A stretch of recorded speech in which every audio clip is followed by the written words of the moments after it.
De nuevo, buenos días. Voy a empezar con primero la enfermedad hipertensiva del embarazo. Espero que sea útil. Sabemos que, como dijo ahorita el doctor Mopin, pues es de las enfermedades más frecuentes que se enfrenta el ginecobstetra, el médico, que está desde la atención de control prenatal, después todos los pasos que va siguiendo en los eslabones que ya sabemos. ¿Sí? La siguiente, por favor. Dentro de la patogenia, pues sabemos que no es, desafortunadamente no sabemos todavía la causa exacta y por eso no hay un tratamiento exacto, sino que únicamente se va uno a la sintomatología. Entonces, dentro de eso, pues es la inmunológica, que es la primipaternidad, que es el que sea el primer embarazo, el que hay un proceso inmunológico que está involucrado en todo el problema. Aquí el principal problema es el endotelio vascular. Sabemos que es en la placentación que se hace en las primeras semanas del embarazo, donde está formando todo lo que va a irrigar al bebé. Ese daño celular endotelial en lo que se va a hacer y lo que va a propiciar todo el daño en todos los órganos, como es el hígado, el riñón, el cerebro, todos esos órganos pivotes que van a alterar y que por lo tanto nos dan todas esas complicaciones. La siguiente. Entonces, pues sabemos que ahora sucede en todo lo que es las ciudades medias o metropolitanas. La mayoría pues tiene una atención prenatal. Veíamos la edad que ya se está incrementando, ya no es de jovencita, sino que ya es de paciente más añosa, de paciente multigesta, obesa, además paciente de diabetes, ¿sí? Y han acudido, quiere decir que aquí hay algo está mal en el médico porque se ha acudido a recibir atención. Hospitales públicos, causas previsibles, asociadas con mala calidad de atención. Es decir, que no se están detectando, como hemos visto en comité, desde el primer nivel, algunos puntos rojos, y que desde ahí eso ya desencadena el que llega a un segundo nivel, a un tercer nivel, ya muy mala paciente, muy deteriorada, que también hay errores, pero fueron desde el principio que no se fueron controlando o detectando. La siguiente. Entonces, la clasificación y manejo actual, de acuerdo a la guía de práctica clínica de preeclampsia y eclampsia, que nosotros podemos consultar. La siguiente, por favor. Es esta, que es hipertensión crónica, preeclampsia y eclampsia, que sabemos que es la leve, severa e eclampsia. La preeclampsia agregada a la hipertensión crónica y la hipertensión gestacional, ¿sí? Ya de todas estas, como recordaremos en medicina que nos han enseñado, pues la hipertensión gestacional ahorita la vamos a ir desglosando, ¿sí? Nos vamos a ir a cada una. La siguiente. Entonces, la definición en sí de hipertensión arterial es la elevación sostenida de la presión arterial con o sin embarazo. La presión sistólica mayor de 140 o la presión diastólica mayor de 90 milímetros de mercurio. 2 registros, al menos un mínimo de 6 horas entre uno y otro, ¿sí? O sea, esto también se les recuerda mucho a lo que es el médico de primer contacto, para que la paciente no se puede dejar ahí si nada más ya detectó por ahí alguien 140-90 y después ya la da uno de alta porque a la media hora se sintió bien. No, pues ya tiene 110-70. Entonces, no ser tan confiados y mejor darle, aunque sea dejarla ahí en una área donde no intervenga con las que están saliendo, las más activas, dejarla ahí, ahora sí que explorarle laboratorios, ultrasonido, lo que sea necesario, al menos 6 horas de diferencia para realmente catalogar a la paciente si se queda o no se queda. La siguiente, por favor.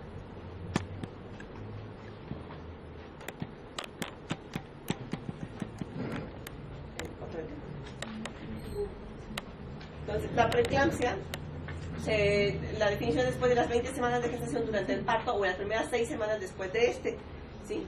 O sea, es decir, si es antes, estamos hablando de una hipertensión crónica.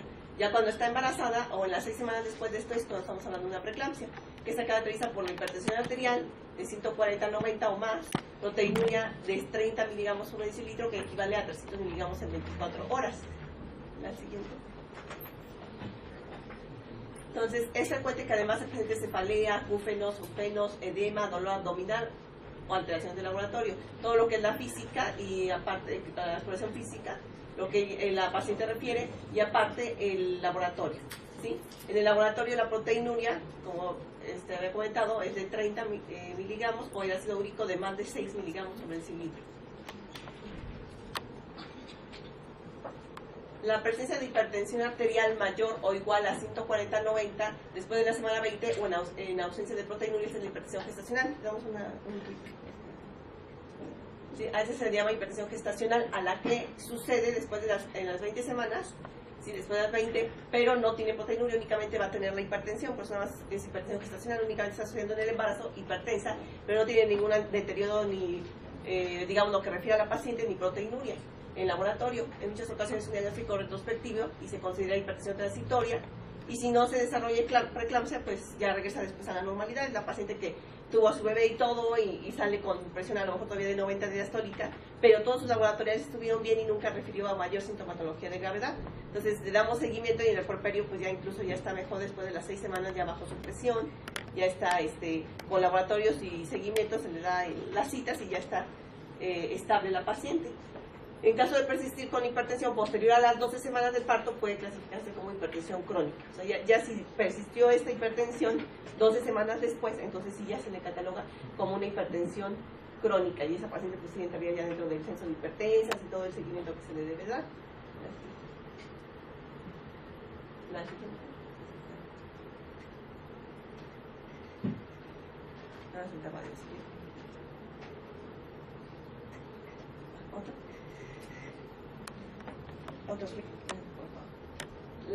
La preeclampsia agregada a hipertensión crónica ocurre cuando en pacientes con hipertensión conocida antes de la gestación se agregan datos de síndrome de preeclampsia después de las 20 semanas. ¿Sí? Es decir, que ya se sabía con hipertensión conocida, ¿sí?, antes de la gestación, y se agregan ya los datos de preeclampsia, como pueden ser por laboratorio o por sintomatología de la paciente, que va empeorando. ¿Sí? Ya sea cefalea, acúfenos, epigastralgia, dolor en el hipocondrio derecho, convulsiones, o bien los laboratorios que ya tengan más alterado el ácido úrico, la pruebas de succión hepática, la paquetopenia. Todo eso nos va a dar una preeclampsia agregada, ya una que ya era conocida como hipertensa crónica. La hipertensión crónica es la hipertensión arterial mayor o igual a 140, pero antes de las 20 semanas, ya la paciente era hipertensa. A veces es difícil catalogar estas, porque la paciente no lo sabe. Nos ha pasado 1 o 2 casos ya de muerte materna que no sabía que era hipertensa, pero ya haciendo un retrospectivo, pues la paciente ya venía con hipertensión desde antes y se fue agravando su condición a un daño renal que acabó en insuficiencia renal, acabó hipotiroidea, insuficiencia renal y diálisis, hizo infección y fue la muerte, que apenas sesionamos en comité de juris, bueno, no digo nada, pero bueno, fue un caso ahí de que llevó esa hipertensión crónica que incluso la paciente no lo sabía, pero muy interesante, o sea, ya nos llevó a ver que sí era así. Entonces hay que tener mucho cuidado con las pacientes, interrogarlas bien, ver todos sus antecedentes para que podamos catalogarlo. Se ve sencillo, pero al tener a la paciente, pues buscarle lo más posible. O la que persiste después de las 12 semanas de nacimiento, lo que decíamos, una si persiste, pues ya se vuelve crónica. Eclampsia, pues sabemos que es igual a que haya convulsiones, o pues no hay vuelta de hoja, ya sabemos, si está convulsionando embarazada, pues es una urgencia, ¿sí? Es una urgencia, ya sea que podamos, si no hay condiciones para interrumpir el embarazo en ese lugar, en ese nivel que estamos de atención médica, pues en referirla, buscar una referencia pero inmediata. No tardarnos en la interconsulta, en los laboratorios, en mil cosas que a veces surgen ahí de comentarios, que por eso no se actúa mucho con emergencia, pero debe de ser así, algo emergente, es referirla o operarla en el lugar si está todo el equipo y todo lo necesario para la intervención. ¿Sí? O estado de coma en pacientes con preeclampsia después de las 20 semanas o en las primeras 6 semanas, en ausencia de otras causas de convulsiones. Puede ser, el más frecuente es eclampsia, ¿no? Pero puede ser alguna alteración del sistema nervioso, un tumor o algo así. La siguiente, por favor. Entonces, la presión arterial media también va a ser un parámetro que nos va a ayudar para medir a estas pacientes, sobre todo el pronóstico de estas pacientes. Sí, esta es la cifra promedio obtenida de las 2 presiones diastólicas, 2 diastólicas más una sistólica entre 3. Entonces, esto nos va a dar una de 93, que debe de ser lo normal. ¿Sí? La siguiente. Esto lo usa mucho en terapia intensiva, para ir viendo su pronóstico los terapistas, entre otras medidas que usan.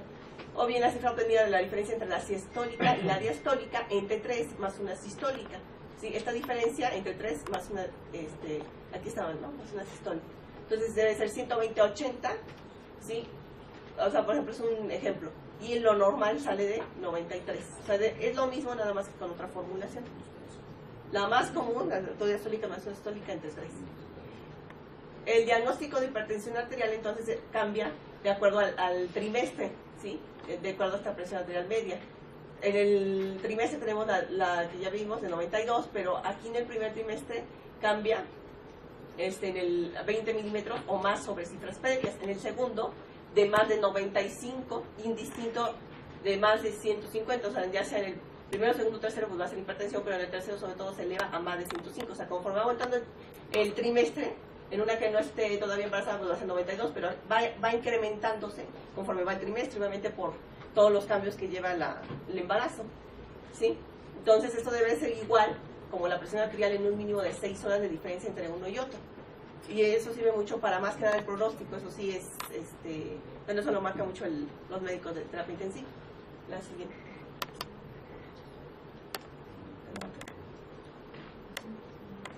La teoría de la etiología, pues lo que les comento, o sea, es todo lo que va hacia el daño celular endotelial, hacia el daño del endotelio. Entonces, el volumen placentario, por ejemplo, lo que es en el embarazo gemelar o molar, o sea, esto es lo que sucede en cada patología. Esto es digamos, la teoría que pasa y que es más frecuente en la preeclampsia. Aumenta el volumen placentario, entonces hay mayor daño de ese endotelio. Inmunológico, el primer embarazo, ¿sí? Que se liberan más sustancias, todas de cascada de inflamación, células killer y todas las citocinas que hacen mayor daño al endotelio, y eso va a ser el vasoespasmo que altera todos los órganos. La mayor incidencia de retraso del crecimiento, que da la isquemia placentaria.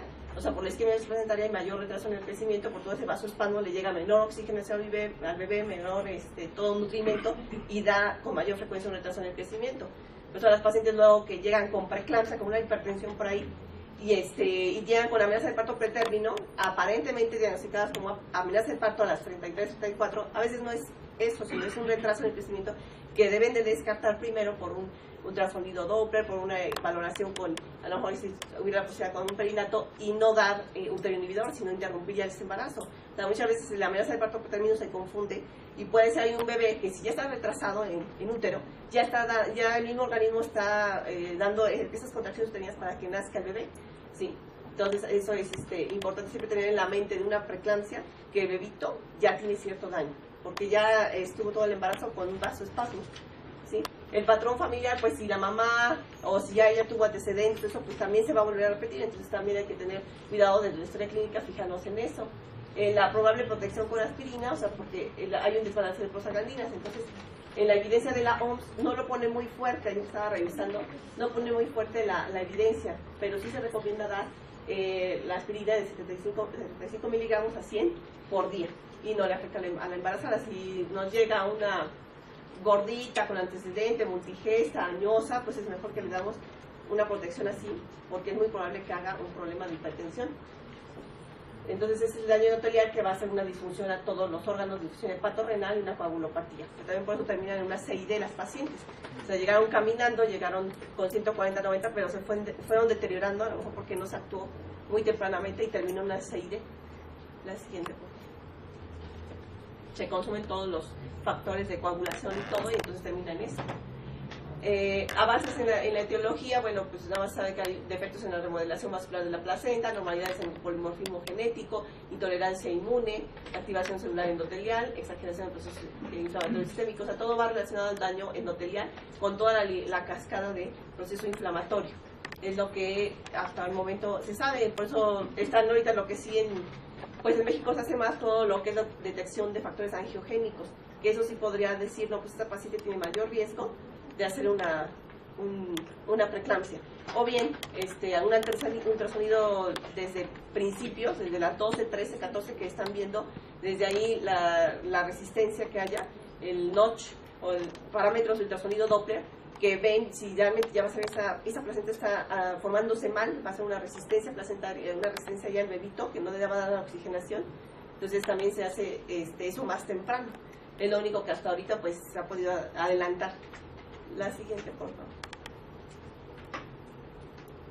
Entonces la patogénesis de la preeclampsia pues se ve así como un poquito complicada, pero en sí es eso, o sea, es el daño endotelial que va a producir con toda la expresión anormal del citofiblasto, la mala adaptación inmune, los genes fetales, la expresión aberrante de las citocinas residuales, toda la cascada de inflamación de citocinas que va a producir una activación leucocitaria, presentación hipoxia placentaria, incremento de citocinas por inflamación. O sea, todo esto ocasiona que no haya un vasoespasmo, hay una mala oxigenación al bebé y una respuesta inflamatoria materna, respuesta inflamatoria sistémica. La siguiente, por favor. ¿sí? Todo esto es la respuesta inflamatoria, la activación de leucocitos, difusión de células endoteliales, activación del complemento, dan una vascularidad anormal, vasoespasmo, incremento de citocinas. Entonces todo ello, el vasoespasmo pues lleva todo lo que es en el riñón, pues una oliguria, ¿sí? Lo que se llama necrosis tubular, lo que es compromiso fetal, las convulsiones, incremento de citocinas, que llevan a disminuir todo el consumo de plaquetas, todo lo de coagulación, y lleva una CID. La permeabilidad vascular anormal pues lleva la proteinuria, el edema, todo lo que se origina en el riñón, que es básico en el vaso que funcione bien. Entonces, órganos básicos funcionan mal, y por eso es que pues a veces es que entró caminando y nada más era la presión alta, dice el familiar, pues sí, pero todo lo que conlleva, o sea, todo, a veces uno entiende que pues la tenemos ahí hospitalizada aunque no nazca el bebé todavía, pero es muy difícil luego lidiar con esa plática con los familiares, ¿no? Porque piensa que no se les hace nada y que no se va a morir. Entonces todo lo que conlleva a los órganos, pues hasta el bebé y ella se pueden morir. La siguiente, por favor.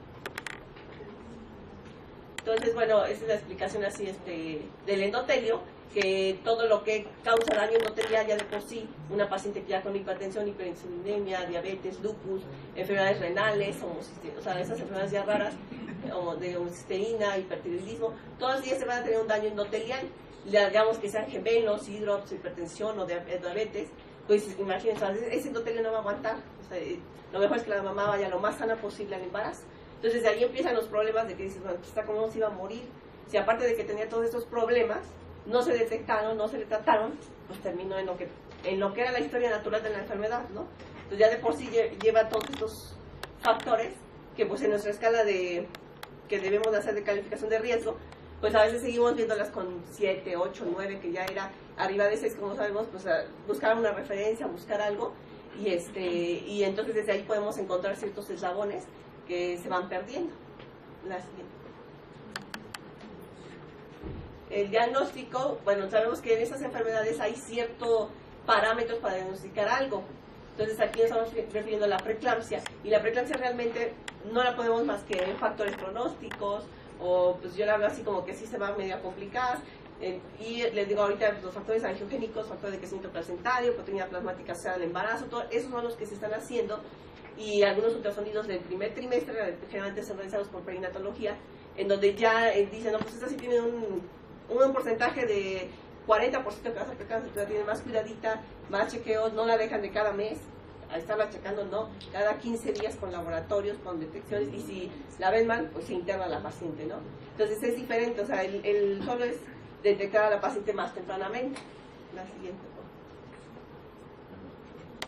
proteinuria, la excreción mayor, vamos a repetir este término, que es la excreción mayor o igual a 300 miligramos de proteínas en condición de orina de 24 horas, ¿sí? Estamos hablando de una leve, y entonces esta cantidad usualmente se correlaciona con la presencia de 30 miligramos, una procesita entidad reactiva, en una muestra de orina al azar sin evidencia de infección. Entonces, para tener bien claro qué es la proteinuria, porque pues tenemos ahí los bililares y todo, y es importante usarlos, y es importante para que complementemos el diagnóstico. La siguiente, por favor. Los factores de riesgo, pues muchas lo van a tener: preeclampsia, eclampsia en el embarazo anterior, hipertensión arterial crónica, enfermedad renal previa, periodo genético mayor de 10 a 10 años, ¿sí? Es el porcentaje que más o menos aumenta el factor. Aquí no hay tanto, pero estos sí son de mayor porcentaje. Enfermedad renal previa, pues también. La siguiente, por favor.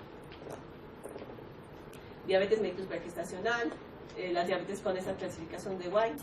O sea, obviamente la diabetes ya tiene un daño endotelial, y pues va a ser más predisponente también a que haga una preeclampsia. La siguiente.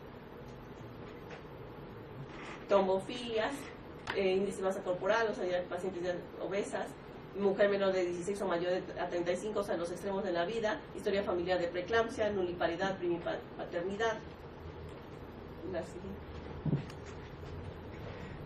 Sí, aquí elevación inexplicable de todas estas hormonas, alfa-fetoproteína, HCG, inhibina A, que son los angiogénicos, aparte otros, 10 al 30% con alteración en la flujometría de la arteria uterina, que esto es lo que hace ver el flujo con Doppler de la arteria uterina como está desde las primeras semanas. Diabetes gestacional, embarazo múltiple, porcentaje de hasta 30 con hidrops, de generación hidrópica de placenta. De recesión inexplicable, bueno, eso se desconoce el porcentaje. Entonces, ¿qué hacen ante la sospecha? La siguiente parte. Es internamiento para clasificarla. Sí, o sea, no, esto es lo que no entiende muchas veces el familiar, o sea, no va a ser para enseguida sacar al bebé porque ya quieren ver al bebé y ya se lo llevan a la señora. Pues si todavía estamos con una preeclampsia leve y unas semanas entre las 34 o 36, pues hay que darle chance y hay que irla controlando. Hay que ver la dieta normosódica, darle su dieta. Que ahora, de hecho, el sodio ya, de acuerdo a la OMS, ya no hay evidencia de que le quites el sodio y ya mejora. Hay que darle la dieta normal, exactamente, sí. Todavía seguimos viendo, apenas 1 o 2 casos de muerte materna, en lo que le decíamos al doctor, pues, ¿por qué le bajaste el sodio? Porque ya no es eso, ¿no? Te da cada 4 horas el peso, vigilancia del síndrome vasculoespasmódico, edema, reflejos, biometría, o sea, estarla checando clínicamente y por laboratorio, su biometría, sus plaquetas, examen de orina, o sea, para ver que no esté consumiendo plaquetas, para ver su función renal, su función hepática, o sea, estarla vigilando, pero realmente vigilando, ¿verdad? Con laboratorio, no dejarla ahí y que no hacerle nada, porque a veces eso piensa la paciente, el familiar. La siguiente, por favor. Entonces, le estamos haciendo todos los estudios, renal, hepático, prueba de también al paciente con riesgo de diabetes, pues también hay que ver si no es diabética, estudio de fondo de ojo, pues todos sabemos si no sabía que era hipertensa diabética, el madurez pulmonar 24-34, que muchas veces con esto pues sube un poquito la glucosa, pero ya sabemos que es porque le estamos dando el esteroide, entonces ahí pues se tiene que jugar un poquito con el medicamento de insulina o metformina si se está dando, por el mismo madurez, que sabemos que el esteroide incrementa la glucosa.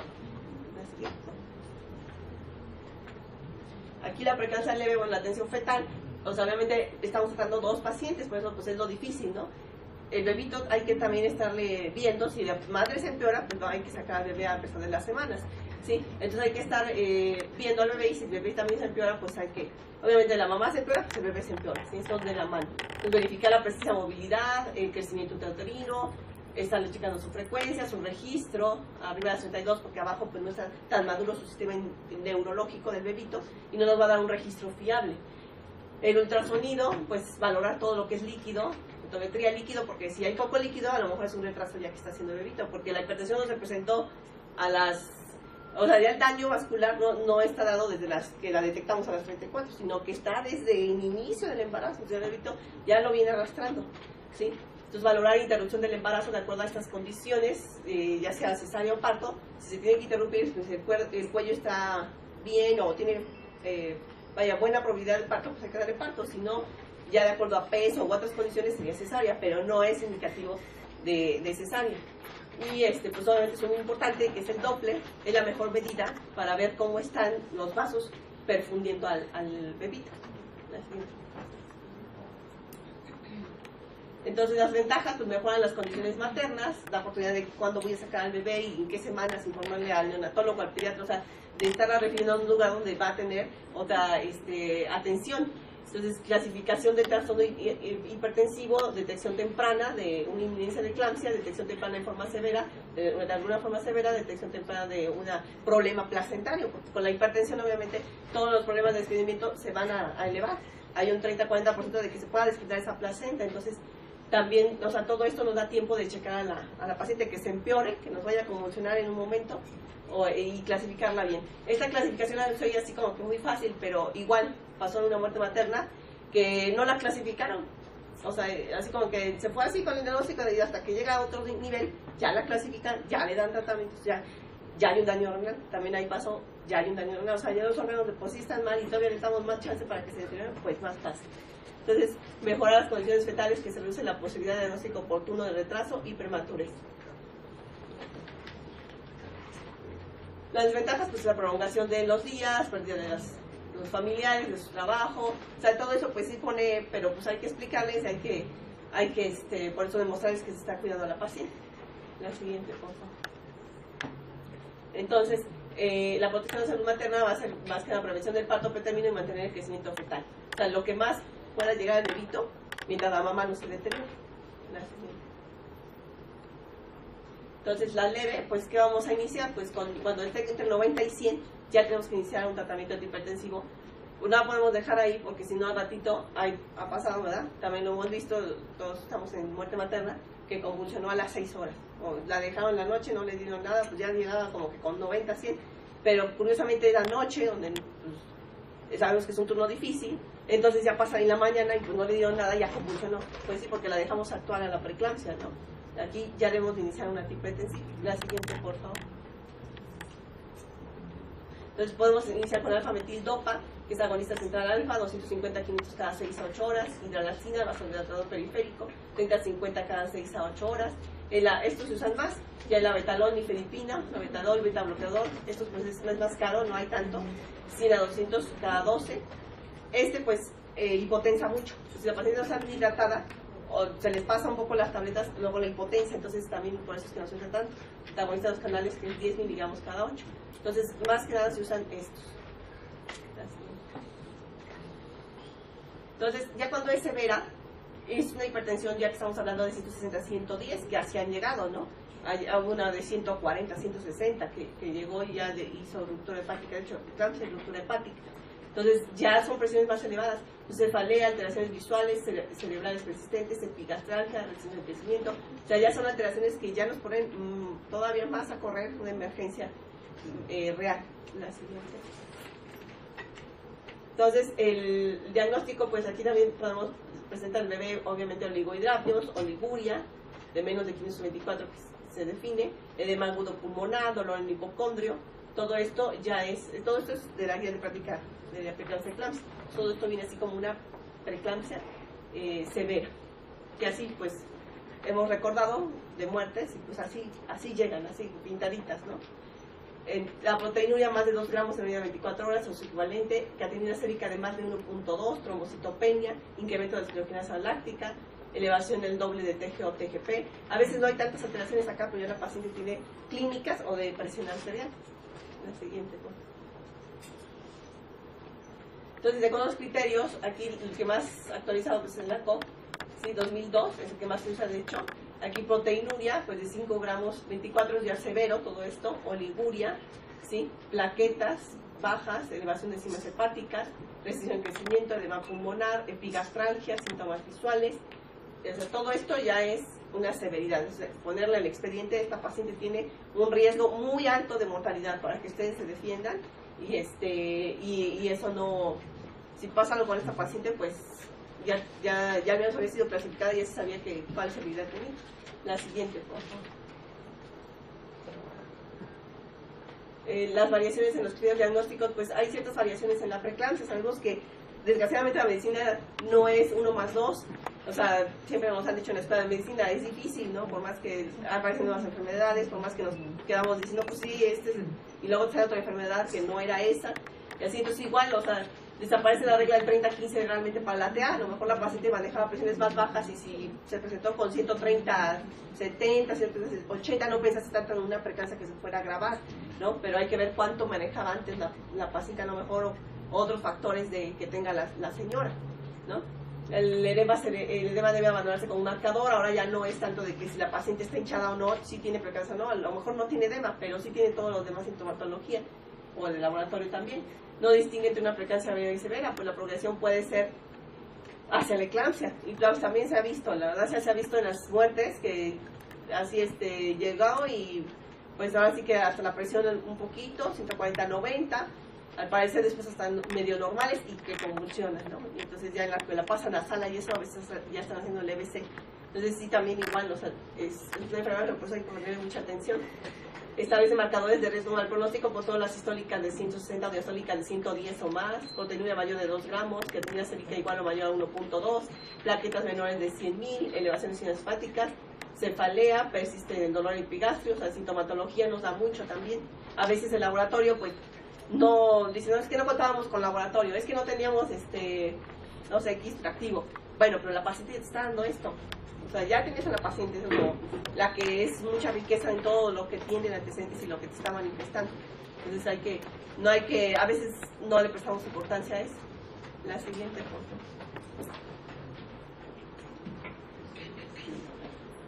Y la severa, el tratamiento, pues esto ya es de cuidados intensivos. ¿Sí? La siguiente foto. Entonces, va a ser el ayuno y mantener vías aéreas permeables, canalizar la vena para todo el perfil, pasar una carga rápida, porque tampoco hay que saturarla de líquido. Y también luego eso pasa cuando, ahorita que hablaba del chat de emergencias, pues muchas veces estás viendo, ¿no? Es que ya va 3.000 que le pasan. O sea, ya te imaginas a la paciente que va a llegar con un edema a donde la están refiriendo, ¿sí? Porque no hay que, sabemos que tiene una alteración del endotelio, entonces no pasa el líquido igual en esos vasos. Entonces queda edematizada la paciente, por eso hay que darle 250 cristaloide, mixta, Harman, en 10-15 minutos. Y luego ya le dejas una para 6, 8 horas. ¿Sí? Y obviamente ahí que esté el médico de preferencia en la ambulancia para trasladarla. Colocación de sondas, signos vitales, que esto sí que parece muy sencillo, pero luego llegan sin sondas, sí me tocó. Casi, yo soy la que convulsiono cuando veo a la paciente y no ni sonda. Entonces, o sea, sí, la verdad sí da coraje. Si estás refiriendo una comprecancia severa y lo traes sin sonda, es el colmo. Una hipermagnesemia, pero eso sí, el sulfato de magnesio hay a bolos, ¿no? Entonces, ni no se muere de preeclampsia, se muere de una hipermagnesemia, que es muy peligrosa. Y los signos vitales, materno-fetal cada 10 minutos, esto que en los expedientes no se hace, o sea, en un 80-90, que ustedes trabajan también en los expedientes como yo, y vemos, y no se hace cada 2 horas, cada 3 horas. Entonces, los signos vitales también son muy importantes porque estamos ante una preeclampsia severa. La siguiente foto. Entonces, el tratamiento antihipertensivo pues va a ser la hidralazina de 5 miligramos IV. No respuesta, pues cada 20 minutos, 5 a 10 miligramos. Si hay respuesta, por repetir cada 3 horas. Y lo mucho es 30 miligramos. Entonces, en lo que estamos dando esto a una paciente, por ejemplo, que está convulsionando, le das una o 2 dosis en lo que la estás pasando al quirófano, o si la estás refiriendo, pues ya decirles que estás dando ese medicamento, que está convulsionando, por todo el pronóstico que tiene la señora. La siguiente. La betalol es en esta dosis, que se usa menos, 20 miligramos IV.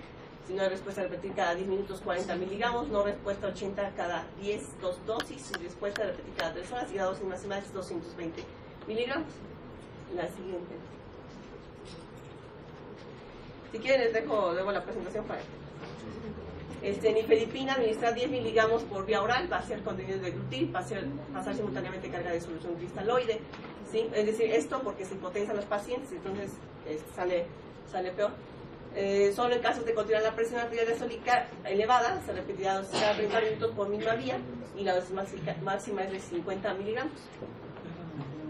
La siguiente. Todo esto está en la guía de práctica. El tratamiento antihipertensivo previa estabilización de las cifras, continuar con ya las dosis de mantenimiento. La anterior fue de estabilización rápida de las cifras, y ya vamos a continuar con estas, que es alfametil-dopa, hidralazina vía oral, las dosis que ya sabemos, convencionales, o nifedipina 10 miligramos cada 8 horas. Y entonces los factores a considerar con los fármacos, pues la eficacia, la seguridad, la familiaridad de la experiencia, el conocimiento de las interacciones.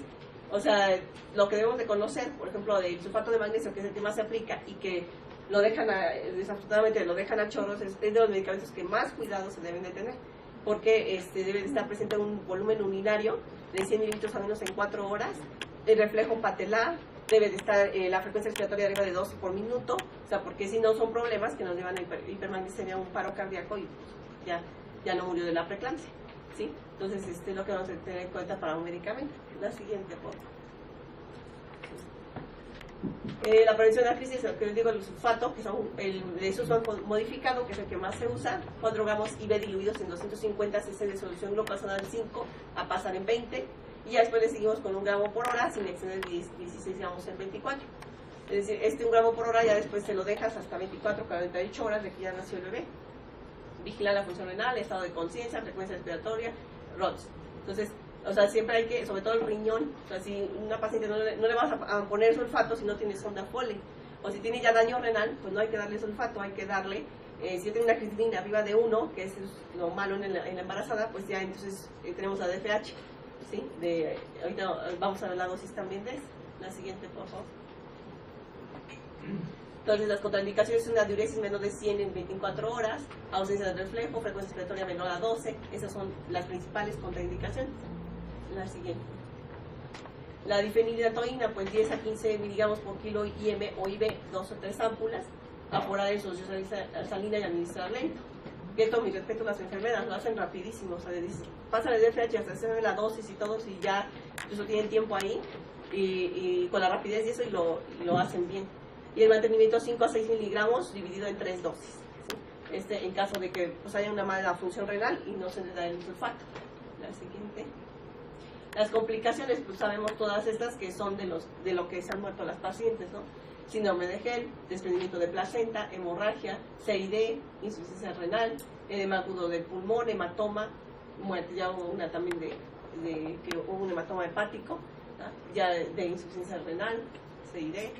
Estos son los diagnósticos que vemos en las certificados. La siguiente. Entonces aquí el desprendimiento de placenta, ¿no? Donde debería estar, pues ahora sí que insertado, ¿verdad? La placenta, y aquí ya hay un desprendimiento. Aquí vemos el desprendimiento de la zona de hemorragia, se forma el coágulo aquí, y la hemorragia aquí empieza a sangrar un poquito, ¿no? Hay un desprendimiento aquí ya que esto nos va a llevar ya entrando a quirófano en un riesgo de mayor hemorragia y hidratonía uterina, que termina pues generalmente en histerectomía. La siguiente, por favor. Entonces aquí está el hematoma, ¿verdad? Que se está formando aquí un esquema nada más de desprendimiento de la placenta. La siguiente, por favor.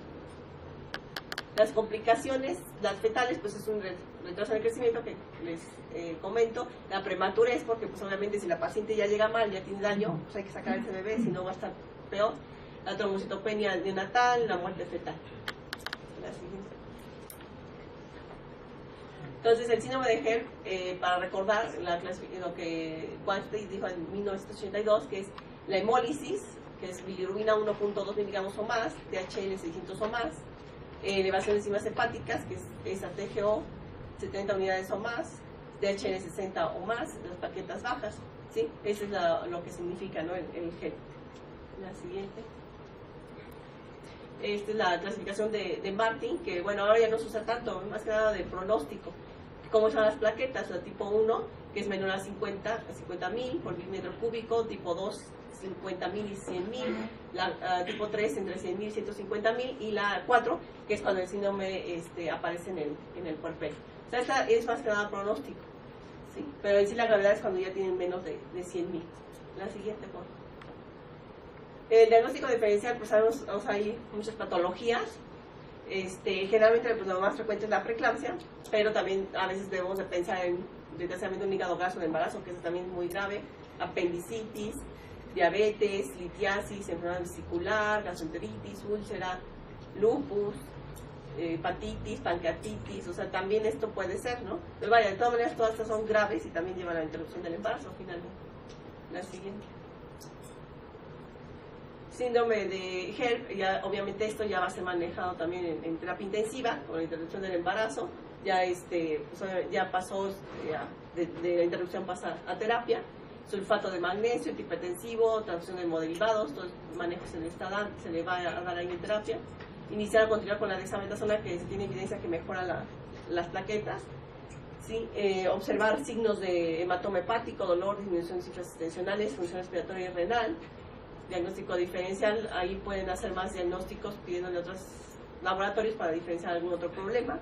La siguiente, por favor.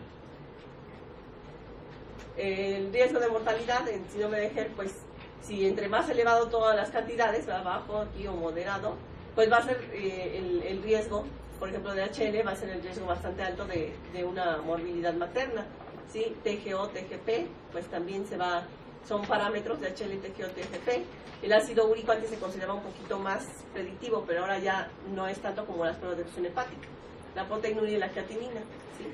Entonces, más que nada es la prueba de función hepática donde mayor rango nos va a dar de que si se va a alterar o no la paciente. La siguiente, por favor.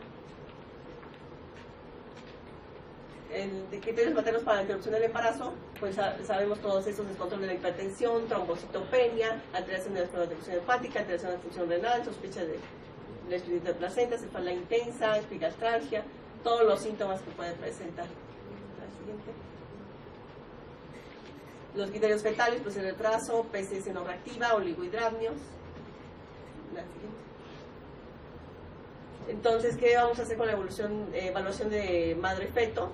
Pues si ya está cerca del término, o ya es de término y tiene un bicho de 6, pues ya hay que darle parto, o ya sea más de 34, pero ya tiene trabajo de parto o ruptura, pues igual, o una PCS no reactiva o retraso en crecimiento. Todo esto indica que ya hay que darle finalización, no hay que estar ahí esperando ahí porque es cuando se complica, ¿sí? Entonces, si tiene menos de 37 semanas, ¿sí? Es cuando se puede esperar uno y estarla valorando todavía, así darle chance y si tiene 37, 39, pues hay que inducirla para ya que termine la finalización del embarazo, porque ya está prácticamente de término ese bebé. El manejo de paciente extrahospitalario, con evaluación obviamente de la paciente, si vive cerca o las posadas que se le llaman, que tenemos allá en la embarazada, se le puede estar valorando, y ya si presenta un deterioro de la condición materno-fetal, pues ya las 38 semanas, o un bicho de años de 6 o de 37, pues ya se le va a dar también terminación. Aquí también es terminación del embarazo, ¿sí? Cuando ya sea que se deteriora el mamá o bebé, o ya está cerca del término, pues hay que darle finalización, ¿sí? Siempre arriba de 37 ya no hay que pensarlo. La severa, pues, es hospitalizarla, evaluación con laboratorios, clínica de la paciente, su tratamiento, ya lo comentamos. Y aquí sería el estrés materno, estado fetal no confiable, ruptura o trabajo de parto y mayor de 34 semanas, pues hay que darle su sulfato de magnesio e interrumpir ya el embarazo, o sea, proteger neurológicamente. Pero ya está mal la paciente, entonces ya hay que interrumpir el embarazo, ¿sí? Y ya está arriba de las 64 semanas, o sea, ya arriba de las 64, según los pediatras, no hay tanto riesgo, ¿no?, de ese bebito. Y si ya está empleando la mamá, pues ya nada más proteger neurológicamente e interrumpir, ¿sí? Cuando hay un trastorno severo, si hay de menos de 23 semanas, pues obviamente ya es interrupción, porque ese bebé de todas maneras no se va a lograr. Entonces más se va a empeorar la mamá y el bebé de todas maneras no se va a lograr, no tiene las semanas, ni el peso, ni nada para resistir. En las 23, 32 semanas, pues vamos a intentar dar lo más que se pueda con esteroide, con antihipertensivos, con una evaluación del diario por materno-fetal, y interrumpir a lo más que aguante, que 34, 35 semanas. Pero aquí es una evaluación estrecha ya en hospital con materno-fetal y todo, multidisciplinario. De 33 a 34, pues le podemos dar esteroides, le podemos dar un poquito de ayudadita para que no salga tan mal el bebé y ya interrumpir el embarazo con su protección neurológica. Gracias. Entonces, lo que decimos luego es que no se preocupe, ya salió el bebé, ya usted va a estar bien, pero a veces en el puerperio también convulsionan y también pueden regresar con problemas en el puerperio. Ya dan de alta y regresa convulsionando, ¿no?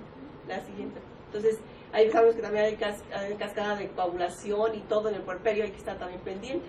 En el anteparto incluso hay menor mortalidad que en el posparto, ¿sí? Según referido en la bibliografía. Entonces hay que darle seguimiento, que no se confíe y no darle de alta enseguida. Entonces, la preeclampsia no solo es hipertensión arterial, es un síndrome clínico complejo que involucra todos los órganos. Hay que pensar en preeclampsia para diagnosticarla oportunamente. Si no se piensa, pues no se va a diagnosticar, ¿no? Entonces, realizar un control prenatal con enfoque de riesgo, atención oportuna y correctas complicaciones, incrementar la oferta de métodos de planificación. ¿Sí? Prácticamente es lo que se puede hacer, ¿no? O sea, así que está pesadita la plática, pero por es un tema que es difícil, ¿no? Entonces espero que les haya ayudado, y ahí en la guía de práctica clínica, pues siempre que lo relee uno y lo lee, pues encuentra unos ciertos detallitos, ¿no? Es muy útil, y de todas maneras les voy a dejar la presentación. No sé si hay algún comentario, alguna otra cosa que me faltó decir, complementar la plática, unas preguntas.